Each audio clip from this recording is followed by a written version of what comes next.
मंगलाचरण। नमो अरिहंताणं, नमो सिद्धाणं, नमो आयर्याणं, नमो उवध्यायाणं, नमो लोये सवसाहुणं, मोक्षमार्गस्य नेतारं, देतारं कर्मभूभृतां, ज्ञातारं विश्वतत्त्वानां, वंदे तद्गुणलब्धये। तत्वार सूत्र जी ग्रंथ है। गद्य पिच्छ उमा स्वामी आचार्य द्वारा रचित इस ग्रंथ का द्वितीय अध्याय चल रहा है, जिसमें हम विग्रह गति की चर्चा कर रहे हैं। करीब करीब कंप्लीट हो चुकी है हमारी विग्रह गति संबंधी सूत्र। जिसने भी याद किए हों वो हैंड रेस कीजिए।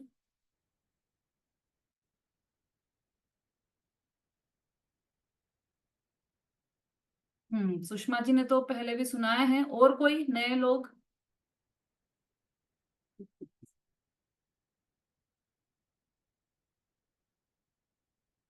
चलिए तब तक आप लोग याद कीजिए, सुषमा जी सुना रही हैं। हाँ सुषमा जी बोलिए।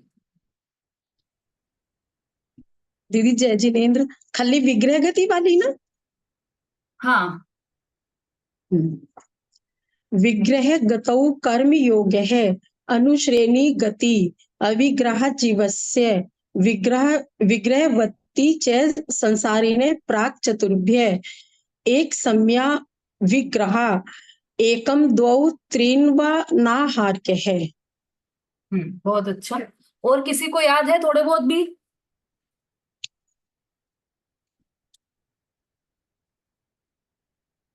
हाँ मंजू जी बोली।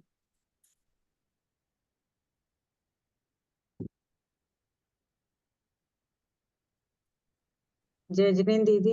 विग्रह विग्रहगतो कर्मयोग अनुश्रेणी गति अविग्रह जीवस्य विग्रहवती च संसारिण प्राक चतुरव्य एक समया विग्रह एकम द्वौ त्रीन् वानाहारक। बहुत बढ़िया, बहुत ही बढ़िया। दोनों ने ही बहुत ही अच्छे स्पष्ट सुनाए हैं। हाँ उषा जी बोली।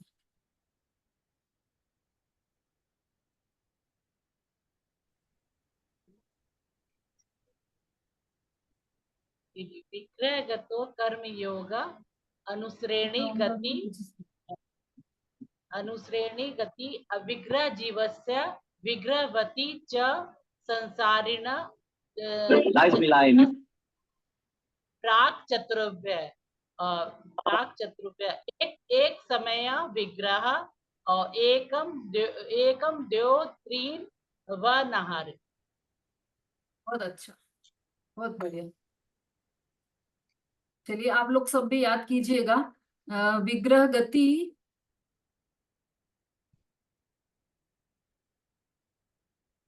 अपने आप में एक इम्पोर्टेंट टॉपिक है।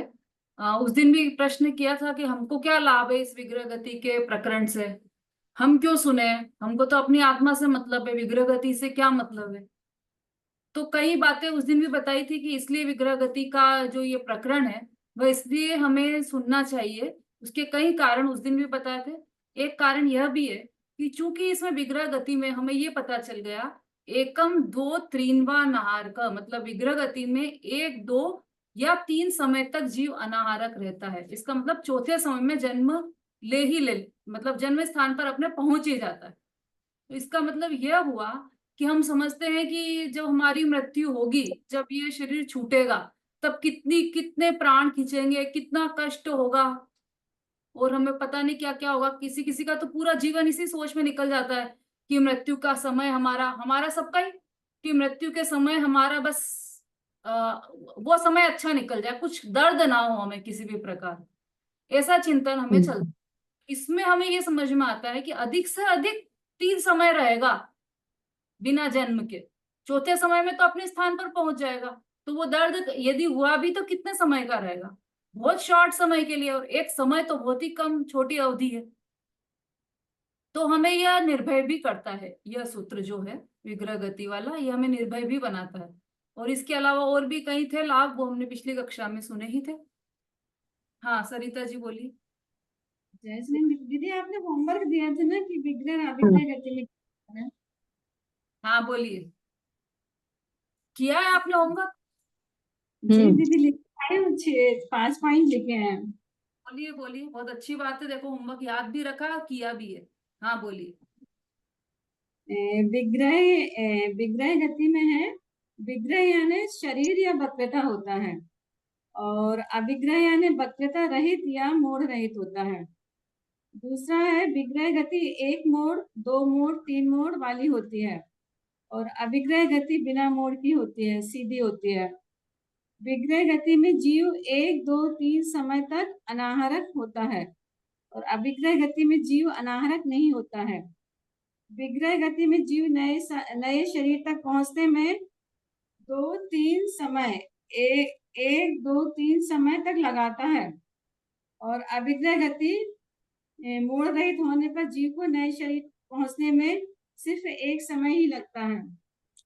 विग्रह गति संसारी जीवों की होती है, और अविग्रह गति मुक्त और संसारी दोनों तरह की जीवों की होती है।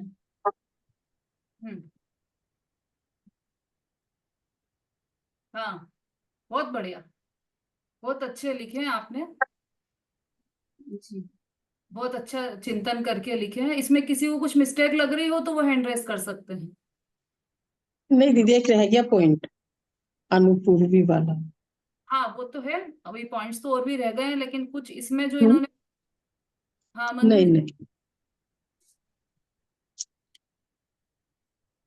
विग्रह गति में अनाहारक वो आहारक होता है, सरिता जी ने बोला, लेकिन मुक्त जीव अनाहारक होता है, ये एक मुझे लग हाँ रहा है। बहुत बढ़िया, बिल्कुल सही पॉइंट पकड़ा है आपने। अविग्रह गति में जीव अनाहारक ही रहता है, आहारक नहीं रहता। विग्रह गति में मतलब जो संसारी जीव हैं वो अविग्रह गति और वो विग्रह गतियों दोनों में आहारक रहते हैं, एक अनाहारक। पॉइंट।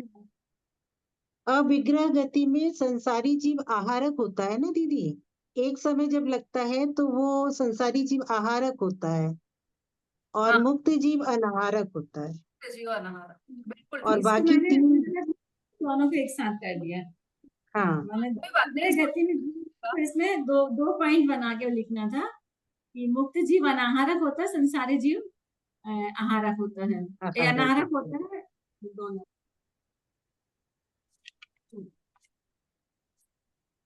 दीदी इसमें क्या बोलते हैं, अविग्रह गति में जीव अनाहारक होता है, तो संसारी जीव अनाहारक होता है और मुक्त जीव भी होता है। हाँ दोनों ही होते हैं ना अनाहारक। हाँ एक समय वाली जो गति, एक समया विग्रह, ये वाली जो गति है ऋजु गति, इसमें संसारी और मुक्त दोनों ही अनाहारक होते हैं। दीदी संसारी जीव तो आहारक होता है ना, आहार किसको एक कहा, समय जब, आहार किसको कहा है यहाँ पर? हाँ, जो पुद्गल परमाणु उसे शरीर के लिए जो मिलने चाहिए, वो 3 और 6 पर्याप्ति के संसारी जीव होते को हैं। तो मिलते हैं एक समय में, एक मुक्त समय जीव को बाद। नहीं। भाई कारमान शरीर और तेजस शरीर की बात नहीं है आहारक और अनाहारक में, बाकी के जो 3 शरीर हैं उसके संबंधी आहार हो तो आहारक कहलाता है। ये देखिए दीदी, इसमें लिखा हुआ है एक समय विग्रह में, हम्म। आ, जिस समय, ये 221 पर है, हाँ हाँ बोलिए। जिस समय जीव का एक शरीर के साथ संयोग छूटता है, उसी समय यदि जीव अविग्रह गति के योग हो तो दूसरे क्षेत्र में रहने वाले अन्य शरीर के योग पुद्गलों के साथ संबंध प्रारंभ होता है। मुक्त जीवों को भी सिद्ध गति में जाने में एक ही समय लगता है, यह सीधी गति से गमन कर, ये इसमें लिखा है कि उसको पुद्गलों के साथ संबंध प्रारंभ हो जाता, संबंध प्रारंभ और हो, एक जब, तब वो आहारक ही रहा, अनाहारक नहीं हुआ। हाँ, आहारक होता है, संसारी वही मैं जीव बोल है रही हूँ। तो आहारक ही रहा, और मुक्त जीव तो अनाहारक है ही। हाँ, फिर और नीचे भी लिखा है आगे उसी में। नीचे पढ़िए। हाँ, नीचे वाला एकदम लास्ट वाली लाइन है जो, एक एकम द्यो त्रीन पानाहार का में दूसरा सेकंड वाला पॉइंट है, उसमें भी लिखा है कि संसारी जीव अभिग्रह में आहारक होता है, परंतु एक दो तीन मोड़ वाली गति में एक दो या तीन समय तक अनाहारक रहता है, चौथे समय में नियम से आहारक हो जाता है। हाँ, मतलब विग्रह गति में जीव अनाहारक रहता आहार अनाहारक रहता है, हाँ, और अविग्रह गति में अनाहारक रहता है। कौन सा? मुक्त जीव। मुक्त जीव और वैसे आहारक। संसारी जीव दोनों में आहारक ही रहेगा, अनाहारक ही रहेगा। नहीं नहीं नहीं, नहीं, संसारी जीव जो हमेशा अभिग्रह गति में, मुक्त जीव ऋजु गति से जाएगा तब भी वो अनाहारक रहेगा, लेकिन जो संसारी जीव है वह ऋजु गति से जाएगा तब वह आहारक रहेगा, लेकिन यदि वो बाकी की गतियों से जाता है तो वह अनाहारक। तो अनाहारक होता है।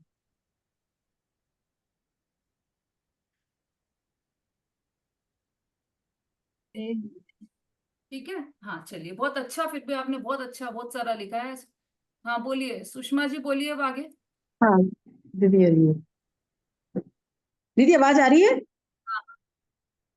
दीदी एक पॉइंट छोड़ छोड़ दिया इन्होंने, अविग्रह गति में अनुपूर्वी कर्म का उदय नहीं रहता है, क्योंकि इस गति में जीव एक ही समय में जन्म ले लेता है, और विग्रह गति में अनुपूर्वी कर्म का उदय रहता है, क्योंकि जीव को जन्म लेने में 2 3 4 समय लगते हैं।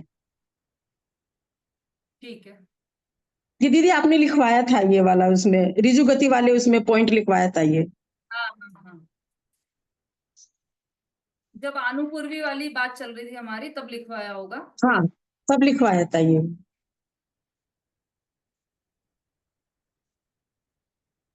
हाँ, और कोई, और कुछ छूटा है? और कोई बोलना चाहे तो वो हैंड रेस कीजिए, बाकी लोग डाउन कर लीजिए। Yes. मेरा वीडियो देखना, मैंने ब्लर कर रखा था, फिर वो आ रहा है कि नहीं देखो। मैंने बैकग्राउंड ब्लर कर देखो, मैं भी ब्लर हो गई। हाँ तो आप पीछे बैठे, पीछे फिर तुम उसके पास को करो, रुको, नहीं रहना, उसको नहीं करो, उसको नहीं रहना दो, बस बस बस। हाँ भाई, अच्छा सरिता जी को और मंजू जी को ही बोलना है क्या कुछ? अभी भी ब्लर।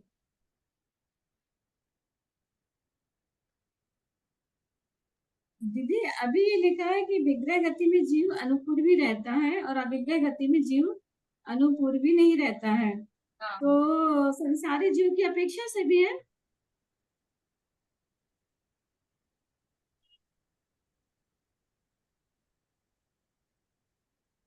संसारी जीव की अपेक्षा संसारी से जीव में अनुपूर्वी कर्म का उदय नहीं, मुक्त जीव में अनुपूर्वी कर्म का उदय नहीं रहता, तो ये सिर्फ संसारी जीव की अपेक्षा से ही। हाँ संसारी माने जो अविग्रह गति का संसारी जीव होगा उसमें होगा अनुपूर्वी, और मुक्त में अनुपूर्वी नहीं रहेगा। हाँ, विग्रह गति में कार्बन और तेजस शरीर रहता है, तो दीदी ये दोनों में ही रहता है। मुक्त जीवों को भी तेजस शरीर होता है, हम्म हम्म हम्म हम्म। क्या मुक्त ना, जीवों को नहीं होगा।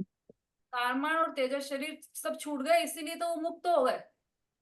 अच्छा, तो मुक्त जीवों को तो कुछ भी ये शरीर नहीं रहता, संसारी जीवों को रहते हैं। हाँ, एक एक पॉइंट ये भी लिख सकते दीदी कि विग्रह गति में नए कर्मों का आश्रम होता रहता है।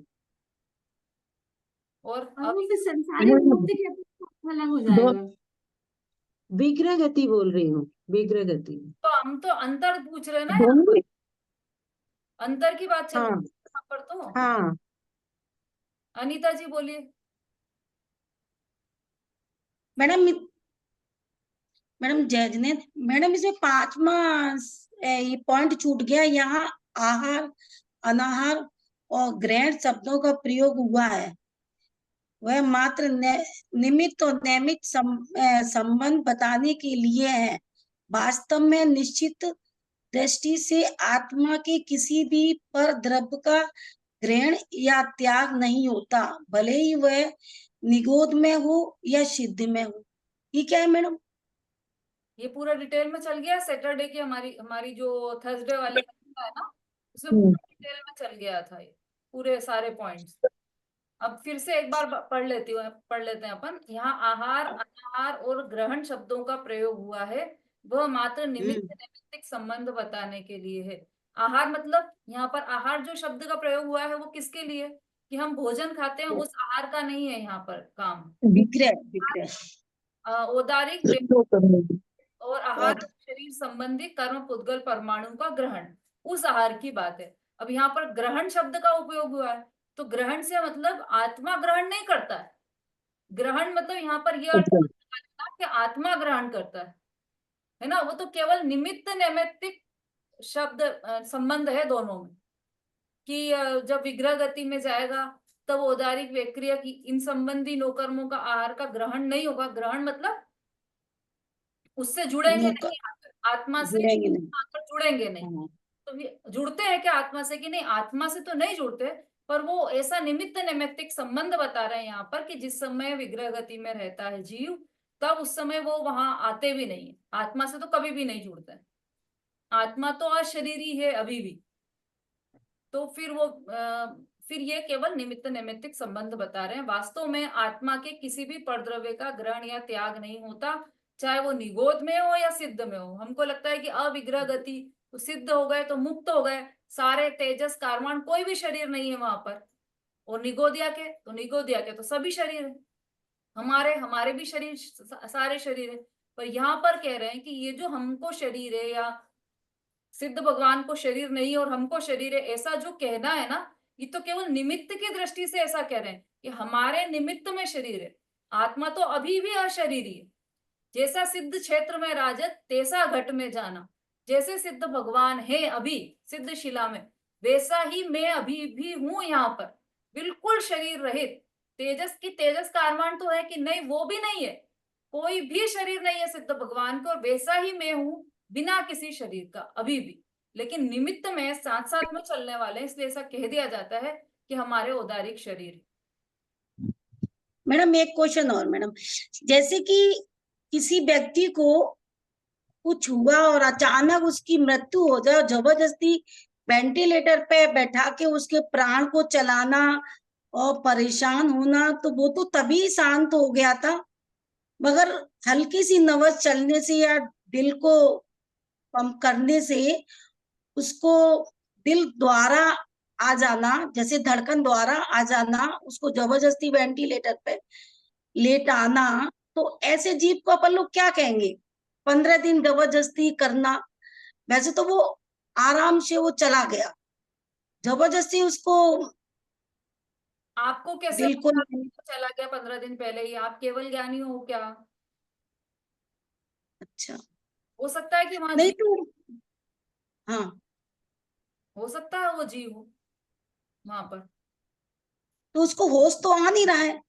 तो क्या हुआ, होश नहीं आ रहा है तो कोमा में भी जीव तो रहता ही है ना, अच्छा, जीव थोड़ी चला गया। जब कोई जीव, कोई व्यक्ति बेहोश होता है इसका मतलब जीव चला गया हो ऐसा तो नहीं है, जीव तो रहता है, पर वह बस जागृत नहीं है।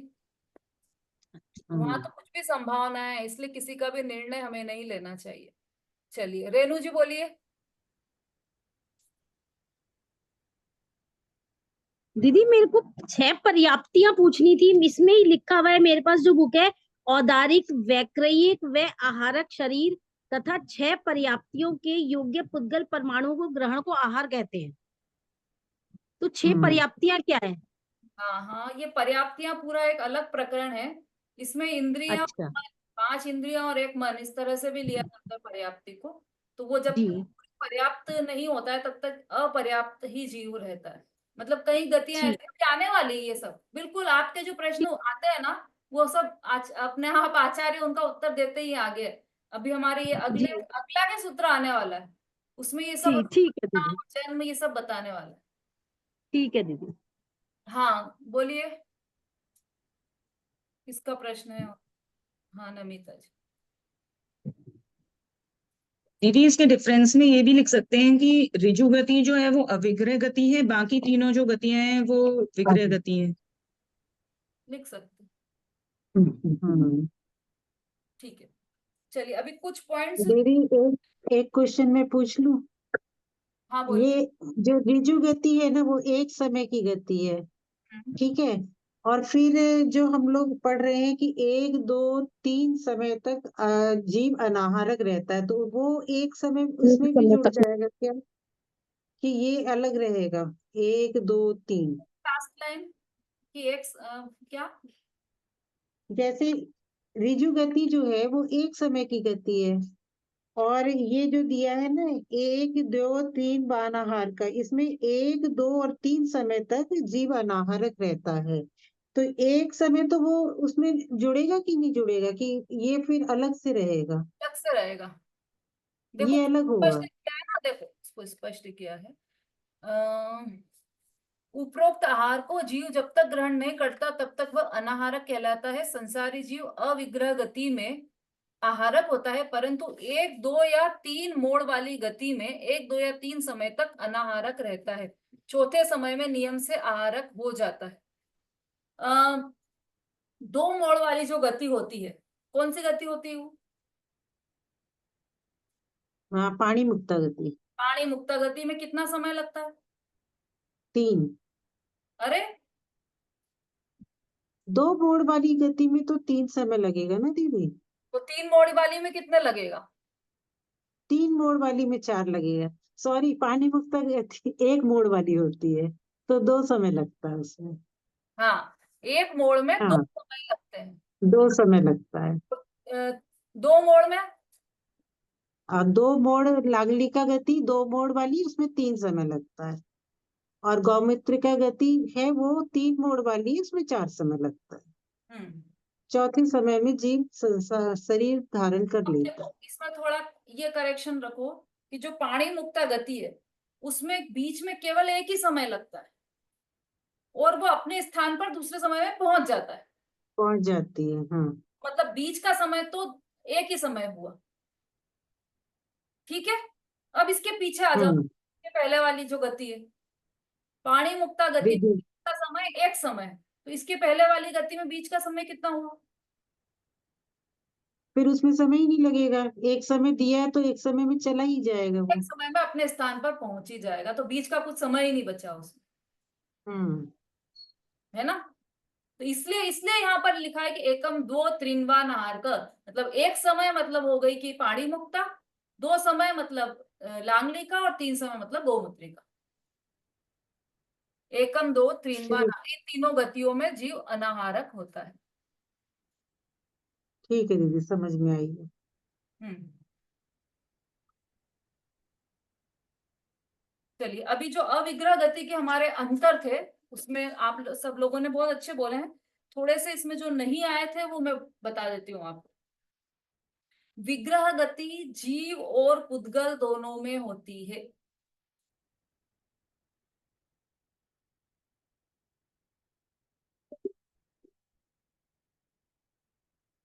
और अविग्रह गति, देखो यहां पर है ना, पहले तो ये समझ लिए कि ये जो पॉइंट्स अपन बता रहे हैं अविग्रह गति में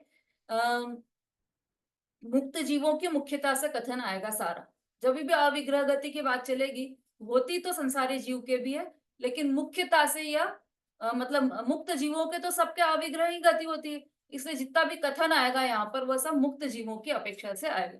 तो इसलिए यहाँ पर लिखा है कि विग्रह गति जीव और पुद्गल के दोनों की होती है, और अविग्रह गति सिर्फ मुक्त जीवों की होती है।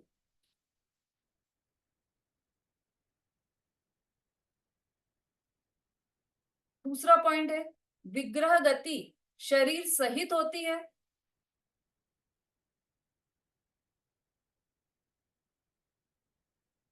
और अविग्रह गति शरीर रहित होती है। अब शरीर कौन सा, ये तो आप सब समझ गए, बताना नहीं पड़ेगा मुझे। तीसरा पॉइंट लिखिए, विग्रह गति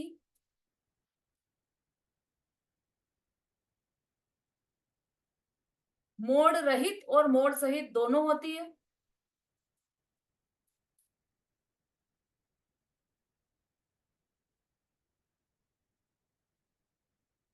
और अविग्रह गति?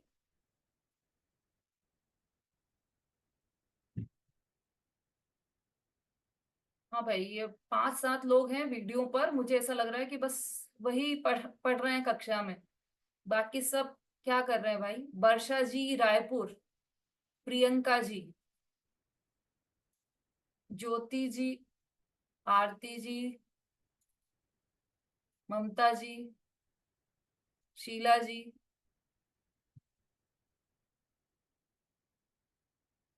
लिख पा रहे हैं कि नहीं लिख पा रहे हैं आप? चलो, मेरे इस वाक्य को पूरा करना है, कौन करेगा?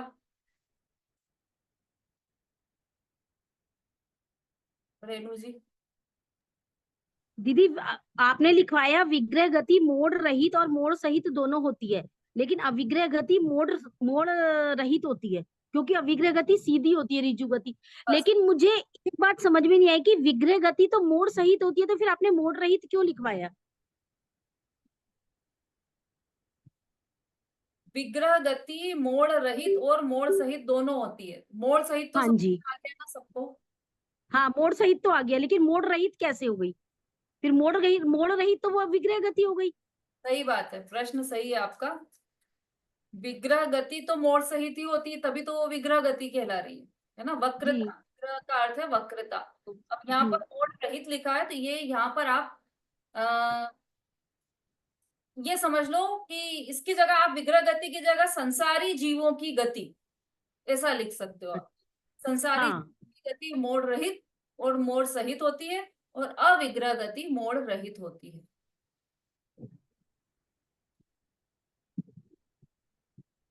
ठीक है दीदी। अच्छा ध्यान रखा आपने। अब एक पॉइंट और है इसमें, विग्रह गति में प्रदेश चंचल होते हैं, अविग्रह गति में प्रदेश निश्चल होते हैं।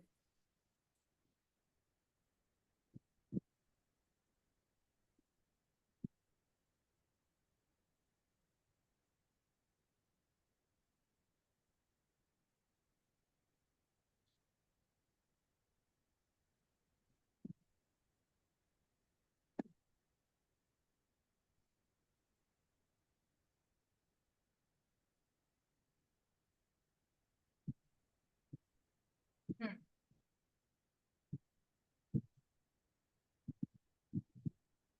हाँ शोभा जी बोली। दीदी, अविग्रह गति में प्रदेश स्थिर रहते, ये बोला आपने? अविग्रह हाँ, गति में प्रदेश क्या बोला? स्थिर रहते हैं, क्या बोला? स्थिर रहते हैं। विग्रह गति में प्रदेश चंचल रहते हैं, अविग्रह गति में प्रदेश स्थिर रहते हैं, ये है ना? तो प्रदेश से वो आत्म प्रदेश के योगों की चंचलता है, यही है क्या? हाँ, वही वाली चंचलता की बात है यहाँ पर, उसी चंचलता की बात है, योग वाली चंचलता की।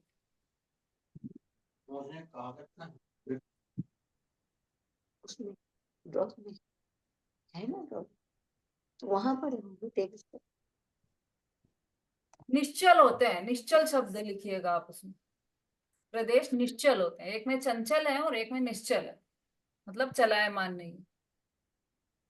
हाँ रेणु जी बोली। दीदी मेरे को यही पूछना था कि वो चंचल चंचल से क्या तात्पर्य है, कि विग्रह गति में प्रदेश चंचल होते हैं, उसका क्या तात्पर्य है? ओके ना, अपन ने पहला ही जो सूत्र है उसमें पढ़ा था कि कारमाण काय योग है विग्रह जी गति। कारमाण काय योग, कारमाण काय योग का क्या अर्थ है? पढ़िए आप पहला सूत्र निकाल कर।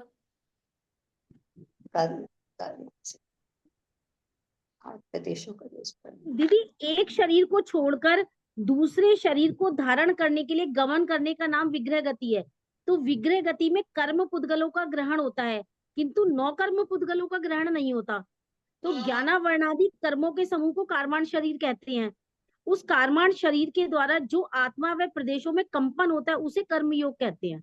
बस उसी योग की बात है यहाँ। जी ठीक है दीदी, समझ में आ गया।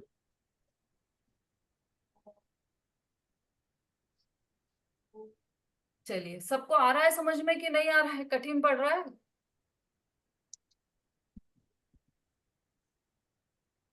दीदी आपने सेकंड पॉइंट लिखवाया है ना, कि अभिग्रह गति सिर्फ मुक्त जीवों की होती है। हाँ। तो ये दो संसारी जीव की भी तो सारी होती है जीवों ना। की- इसीलिए तो मैंने मुक्त सबसे जीवों पहले कहा था कि यहाँ पर मुक्त जीवों की मुख्यता से कथन है। यहाँ पर अविग्रह गति मतलब समझना मुक्त जीवों वाली अविग्रह गति की बात है। ऐसे तो फिर जैसे हमें क्वेश्चन लास्ट वाला पॉइंट है वो भी फिर गड़बड़ हो जाता, क्योंकि योगों की चंचलता तो संसारी जीव के रहती है और संसारी जीव के ऋजु गति भी होती है, तो फिर वो भी गड़बड़ हो जाता। इसलिए यहाँ पर पहले ही कह दिया कि यहाँ पर मुक्त जीवों की मुख्यता से कथन है सारा। जैसे हमें क्वेश्चन पूछा जाएगा कि अविग्रह गति मुक्त जीव की होती है या संसारी की, तो फिर मुझे तो पता है कि दोनों की होती है, तो फिर हम दोनों क्वेश्चन, हाँ, फिर आंसर क्या होगा हमारा वहां पे? दोनों की लिखना है उसमें। दोनों की दोनों होती है। की, हाँ ये तो अपने समझने ठीक, के सारे पॉइंट्स अपन ने क्लियर किए हैं। जी ऋजु गति है ना, तो वो तो संसारी जीव की भी है, इसलिए ऐसा बोलना पड़ेगा। और ये पॉइंट्स भी लिखा दिए हैं मैंने शायद सारे, कि अविग्रह गति संसारी जीवों की भी होती, लिखे है ना पॉइंट्स बीच में, लिखे दीजिए। है ना। हाँ हाँ, बोलिए रेणु जी। दीदी आपने फर्स्ट पॉइंट लिखवाया कि विग्रह गति जीव व पुद्गल दोनों की होती है, लेकिन गति तो जब करता है तो जीव ही तो करता है, पुद्गल कहाँ से जाएगा? अरे क्यों नहीं जाएगा पुद्गल? पूरी कितनी सारी रामायण चली इस बात के लिए। तो एक समय में 14 राजू गमन करता है पुद्गल का एक परमाणु, इतनी सामर्थ्य अच्छा, उसकी। नीचे निगोद मतलब पुद्गल का यहाँ से मतलब हमारा शरीर से है, सभी पुद्गल, काया से। सभी हाँ जी, सारे पर प्रकार। दीदी पर आप तो यहाँ पे ये लिखा रही है कि मुक्त जीवों की अपेक्षा ये बात हो रही है, हाँ ये पॉइंट्स मुक्त जीवों की अपेक्षा लिखाए जा रहे हैं, हाँ, फिर इसमें पुद्गल भी, फिर कैसे पुद्गल कैसे? अपोजिट पे, अपोजिट वाले है ना ये पॉइंट्स। जीव और पुद्गल दोनों की क्या लिखा है, पॉइंट पढ़िए पूरा। विग्रह गति जीव और पुद्गल दोनों में होती है, अविग्रह गति सिर्फ मुक्त जीवों की होती है। हाँ, तो ये तो अपोजिट वाला पॉइंट है ना। मुक्त जीव के लिए तो अविग्रह गति बोला, तो मुक्त जीव अविग्रह गति संसारी जीव के नहीं होती है क्या? कि नहीं, केवल वहां पर मुक्त जीवों की मुख्यता से अविग्रह गति कही। अभी केवल इसीलिए वहां पर मैंने बोला था कि मुक्त जीवों की मुख्यता रखना। जीव और पुद्गल दोनों के ये होती है गतियां। चारों तो गतियां दीदी दीदी? पुद्गल से हम इसका क्या अनुमान लगाए? पुद्गल से ये शरीर पुद्गल, या मतलब पुद्गल तो फिर और भी बहुत सी चीजें, सारी चीजें पुद्गल है। सारे पुद्गल गमन करते हैं। शिखर जी का पहाड़ दिखाई दे रहा है आपको, उसमें कितने जी, सारे परमाणु आ रहे हैं और कितने सारे जा रहे हैं। अनंत परमाणु उसमें आ रहे हैं और अनंत जा रहे हैं। तो ये सब उनकी गतियां हैं, एक गति से दूसरी गति में जा रहे हैं अनुश्रेणी गति में। पुद्गल का एक परमाणु जमीन से लेकर सीधा ऊपर तक चला जाए तो वो क्या कहेंगे उसको, कि वो भी सब गति है। पुद्गल की भी गति होती है, केवल मतलब गति से हमारा मतलब यहाँ गमन करने से है। गमन गमन गमन के ही चल रहा है पूरा। ये सब जो हमारी ऋजु गति, लांगलिका, ये सब सब गतियां, ये सब गमन की तो बात है सारी। यहाँ से ठीक है वहां दीदी, समझ में आ गया। वो मैंने दूसरी गति से वो कर लिया उसको। नहीं, वो गतियां चार, वो गतियां अलग है। हाँ, तो ठीक है दीदी, समझ में आ गया, ठीक है। कुंद समझ में आ गया।